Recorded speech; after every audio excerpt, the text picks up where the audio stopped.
So ರಾಜ್ಯ ಬಿಜೆಪಿಯಲ್ಲಿ ಏನಾಗ್ತಾ ಇದೆ?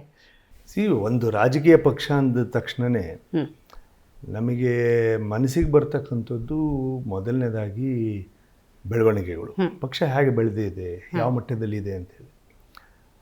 ಅದರಲ್ಲಿ ಬೆಳವಣಿಗೆಯಲ್ಲಿ ಭಾಳ ಸಂತೋಷ ಪಡ್ತಕ್ಕಂಥದ್ದು ಅಂದರೆ ಪಕ್ಷ ಅಧಿಕಾರಕ್ಕೆ ಬಂದಂಥ ಸಂದರ್ಭ. ಪಕ್ಷ ಅಧಿಕಾರ ಇಲ್ಲದೇ ಇರತಕ್ಕಂಥ ಸಂದರ್ಭದಲ್ಲಿ ಭಾಳಷ್ಟು ಸಂದರ್ಭದಲ್ಲಿ ನಾವು ಸಂಘಟನೆಗೆ ಮತ್ತು ಸಂಘಟನಾತ್ಮಕ ವಿಚಾರಕ್ಕೆ ಹೆಚ್ಚಿನ ಒತ್ತನ್ನು ಕೊಟ್ಟಾಗ ಘರ್ಷಣೆಗಳು ತನ್ನಷ್ಟೇ ತಾನೇ ಶುರುವಾಗುತ್ತೆ. ಯಾಕಂದರೆ ಸೋಲು ಮತ್ತು ಗೆಲುವಿನ ವಿಶ್ಲೇಷಣೆಗಳನ್ನ ಮಾಡಿದಾಗ ಈ ವಾದಗಳು ಬೇರೆ ರೀತಿಯಲ್ಲಿ ಆಗುತ್ತೆ. ಆವಾಗ ಅದನ್ನು ವೈರಿಗಳಾಗಿ ನೋಡ್ತಕ್ಕಂಥ ಅವಶ್ಯಕತೆಗಳು ಇಲ್ಲ ಅಂತ ಹೇಳಿ ನಾನು ಭಾವಿಸ್ತೀನಿ. ಯಾಕಂದರೆ ಘರ್ಷಣೆಗಳು ಅದು ಒಂದು ತಿಳುವಳಿಕೆಯನ್ನು ಮತ್ತೊಬ್ಬರಿಗೆ ತಿಳಿಸ್ತಕ್ಕಂಥ ಪ್ರಯತ್ನನೇ ಹೊರತು ಅದು ಘರ್ಷಣೆಗಳು ಅಂತ ಹೇಳಿಬಿಟ್ಟು ಒಂದು ಬಣದ ಬಡಿದಾಟವಾಗಿ ಪರಿವರ್ತನೆ ಆಗ್ತಕ್ಕಂಥ ಅವಶ್ಯಕತೆಗಳಿಲ್ಲ. ಮತ್ತು BJP ಪಕ್ಷದಲ್ಲಿ ಇವತ್ತಿನ ವಿಚಾರವಾಗಿ ಸಾಂಸ್ಥಿಕವಾಗಿರ್ತಕ್ಕಂಥ ಸಂಘಟನಾತ್ಮಕವಾಗಿರ್ತಕ್ಕಂಥ ಚುನಾವಣೆಗಳು ನಡೀತಾ ಇದೆ. ಈಗ ನಾವು ವಾಯ್ಸ್ ಮಾಡಲಿಲ್ಲ ಅಂದರೆ ಅದಕ್ಕೆ ಒಂದು ಕ್ಯಾಲೆಂಡರ್ ಆಫ್ ಇವೆಂಟ್ಸ್ ಇದೆ. ಇವತ್ತೆಲ್ಲ ನಾಳೆ ಹಾಕ್ತಾರೆ. ರಾಷ್ಟ್ರೀಯ ಅಧ್ಯಕ್ಷರದ್ದಾಗುತ್ತೆ, ಮಂಡಲದ ನಮ್ಮ ಇದು ಬೂತ್ ಮಟ್ಟದ ಅಧ್ಯಕ್ಷರುಗಳಾಗಿದ್ದಾರೆ, ಮೇಲ್ಮಟ್ಟದಲ್ಲಿ ಮಂಡಲದ ಜಿಲ್ಲೆದು, ಈ ಥರದ್ದೆಲ್ಲ ಆದಾಗ ಅವರ ಭಾವನೆಗಳನ್ನು ಸುಮಾರು 12-13 ಕೋಟಿ ಕಾರ್ಯಕರ್ತರ ಭಾವನೆಗಳನ್ನು ತಿಳ್ಕೊಳ್ಳದೆ ನಾನು ಮಾಡಿದ್ದೇ ಸರಿ, ನನ್ನಿಂದನೇ ರಾಜಕಾರಣ ಅಂತ ಹೇಳತಕ್ಕಂಥ ಆಂತರಿಕ ಇರತಕ್ಕಂಥ ಪ್ರಜಾಪ್ರಭುತ್ವ ವ್ಯವಸ್ಥೆಯಿಂದ BJP ಹೊರಗಿಲ್ಲ. ಇವತ್ತು ನಾನು ವಾಯ್ಸ್ ಮಾಡಲಿಲ್ಲ ಅಂದರೆ ಅವತ್ತಿನ ದಿನ ಯಾವತ್ತು ನಾನು ಇದೆಲ್ಲ ಪ್ರಕ್ರಿಯೆಗಳು ಮುಗಿದ ಮೇಲೆ ಏನು ಹಿಂಗೆ ಮಾಡಿಬಿಟ್ರಿ ಅಂತ ಕೇಳಿದಾಗ, ನೀವು ಇದನ್ನೆಲ್ಲ ಆಗೋಕ್ಕಿಂತ ಮುಂಚೆನೇ ಹೇಳಬೇಕಿತ್ತು, ಇವಾಗ ಯಾಕೆ ಹೇಳ್ತಿದ್ದೀರಾ ಅಂತ ಹೇಳಿದಾಗ ಅವತ್ತಿಗೆ ತಪ್ಪು ನಂದಾಗತ್ತೆ.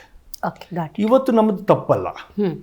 ಇವತ್ತು ನನ್ನ ವಾದವನ್ನು ನಾನು ಮಂಡನೆ ಮಾಡ್ತಾಯಿದ್ದೀನಿ, ನನ್ನ ವಿಚಾರಧಾರೆಗಳನ್ನು ಮಂಡನೆ ಮಾಡ್ತಾ ಇದ್ದೀನಿ, ನಮ್ಮ ತಂಡದೊಳಗೂ ಮಂಡನೆ ಮಾಡ್ತಾ ಇದ್ದೀವಿ. ತಂಡದಿಂದನೂ ಕೂಡ ವರಿಷ್ಠರಿಗೆ ಮತ್ತು ಸಂಘಕ್ಕೂ ಕೂಡ ಮತ್ತೊಬ್ಬ ವ್ಯವಸ್ಥೆಗೂ ಕೂಡ ನಮ್ಮ ವಿಚಾರಧಾರೆಗಳನ್ನು ಹೇಳ್ತಾ ಇದ್ದೀವಿ. ಅಂದರೆ ಈಗಾಗಲೇ 2 ವರ್ಷಗಳನ್ನು ನಾವು ಕಳೆದಿದ್ದೀವಿ. ಹಿಂದಿನ ವಿಧಾನಸಭೆಯಲ್ಲಿ ನಾವು ಸೋತಿದ್ದೀವಿ. ಲೋಕಸಭೆಯಲ್ಲಿ ಭಾಳಷ್ಟು ಸ್ಥಾನಗಳನ್ನು ನಾವು ಕಳ್ಕೊಂಡಿದ್ದೀವಿ. ಅದನ್ನು ಸರಿ ಮಾಡ್ಕೊಂಡು ಹೋಗೋಂಥ ವ್ಯವಸ್ಥೆ ಇವತ್ತು ಇನ್ನೂ ಒಂದು 1000 ದಿನ ನಮಗಿದೆ. ಅದರಿಂದ 3 ವರ್ಷ.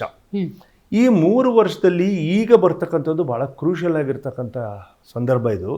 ಇದನ್ನು ನಾವು ಇವತ್ತು ಸರಿ ಮಾಡ್ಕೊಳ್ಳಲಿಲ್ಲ ಅಂದರೆ ಪಕ್ಷ ಮತ್ತು ಕಾರ್ಯಕರ್ತರು ಮನನೊಲ್ತಾರೆ ಮತ್ತು ಮುಂದಿನ ದಿನಕ್ಕೆ ಅಧಿಕಾರಕ್ಕೆ ಬರೋದಕ್ಕೆ ನಮಗೆ ಸಾಧ್ಯ ಆಗೋದಿಲ್ಲ ಅನ್ನೋ ವಾದದಲ್ಲಿ ನಾವಿದ್ದೀವಿ. ಆ ವಿಚಾರವಾಗಿ ನಾವು ನಮ್ಮ ವಿಚಾರವನ್ನು ಜನತೆಯಿಂದ ತಗೊಂಡು ಅದನ್ನು ಮುಖಂಡರ ಜೊತೆಗೆ ಚರ್ಚೆ ಮಾಡಿ ನಾಯಕರುಗಳ ಜೊತೆ ವರಿಷ್ಠರಿಗೆ ತಲುಪಿಸ್ತಕ್ಕಂಥ ಮತ್ತು ಸಂಘಟನೆಗೆ ತಲುಪಿಸ್ತಕ್ಕಂಥ ಕೆಲಸವನ್ನು ಮಾಡ್ತಾ ಇದ್ದೀವಿ. ವಾದ ಮತ್ತು ವಿಚಾರ ಮಂಡನೆಯ ರೀತಿ ನೀತಿ ಸರಿಯಾಗಿದೆಯಾ? ಇವಾಗ ನಮ್ಮ ತಂಡದ ಮಟ್ಟದಿಂದ ನಾವು ಹೇಳ್ತಕ್ಕಂಥ ಪದಗಳಲ್ಲಿ ಎಲ್ಲೂ ಕೂಡ ಜಾರಿಲ್ಲ. ಅಂದರೆ ನಾವು ಹೇಳ್ತಕ್ಕಂಥದ್ದು ನಾವು ರೈಟಿಂಗಲ್ಲೂ ಕೊಟ್ಟಿದ್ದೀವಿ.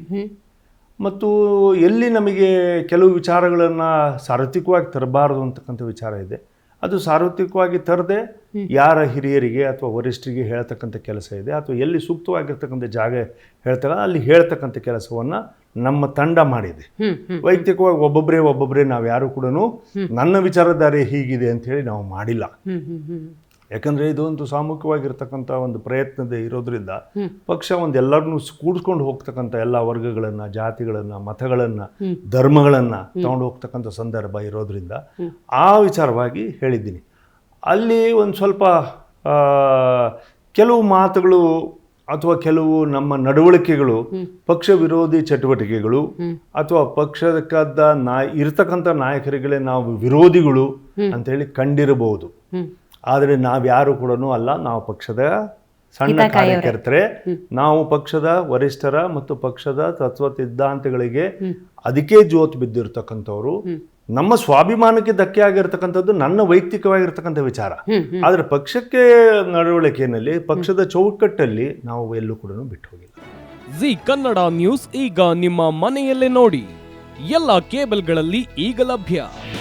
ನಿಮ್ಮ ನೆಚ್ಚಿನ ಜಿ ಕನ್ನಡ ನ್ಯೂಸ್ ಈಗ ಸನ್ ಡೈರೆಕ್ಟ್ ನಲ್ಲಿ number 292, Tata play number 1664, Jio TV number 1334, NXT digital number 30, N cable number 30, city networks 51, U digital number 162, GTPL number 17, Rockline telecommunications number 42, Shri Basaveshwara cable number 168, rural cable network 60, Vinayaka digital 57, Abhishek cable 821, city channel 53, Siddeshwara cable network 57, V4 digital Infotech 628, ಸೂರ್ಯ digital networks 53, Gajanan digital number 836, Malnad Infotech private limited number